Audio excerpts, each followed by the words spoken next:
এক ভিন্ন পরিস্থিতিতে উদযাপিত হলো সাকিব আল হাসানের ৩৯তম জন্মদিন। দেশ থেকে অনেক দূরে লন্ডনে ক্রিকেট বোর্ড পরিচালক আসিফ আকবরের সাথে কেক কেটে পালন করেছেন বিশেষ দিনটি।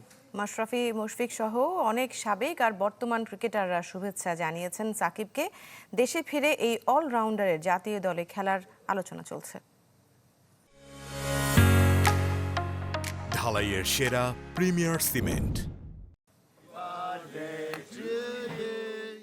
এই নিউ ইয়র্ক, এই লন্ডন, আবার পরক্ষণেই দুবাই, টরন্টো বা ওয়েস্ট ইন্ডিজের কোনো দেশ।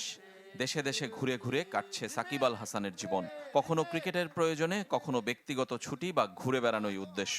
শুধু বাংলাদেশে ফিরতে পারছেন না। এমন জীবনে সামনে এলো ৩৯তম জন্মদিন। লন্ডনেই তা পালন হলো ঘরোয়াভাবে।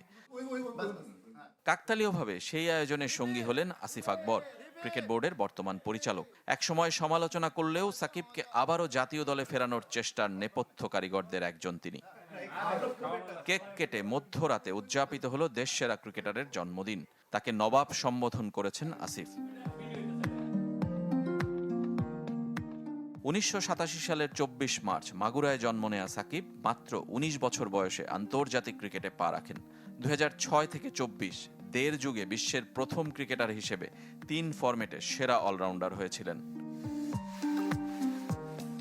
৭১ টেস্টে ৫ সেঞ্চুরি সহ ৪,৬০৯ রান ও ২৪৬ উইকেট।